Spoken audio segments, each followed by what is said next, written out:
شروع اللہ کا نام لے کر جو بڑا مہربان نہایت رحم والا ہے۔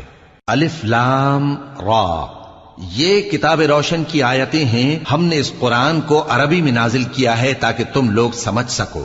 اے پیغمبر، ہم اس قرآن کے ذریعے سے جو ہم نے تمہاری طرف بھیجا ہے تمہیں ایک نہایت اچھا قصہ سناتے ہیں، اور تم اس سے پہلے بے خبر تھے۔ جب یوسف نے اپنے والد سے کہا کہ ابا، میں نے خواب میں 11 ستاروں اور سورج اور چاند کو دیکھا ہے، دیکھتا کیا ہوں کہ وہ مجھے سجدہ کر رہی ہیں۔ انہوں نے کہا کہ بیٹا، اپنے خواب کا ذکر اپنے بھائیوں سے نہ کرنا، نہیں تو وہ تمہارے حق میں کوئی چال چلیں گے۔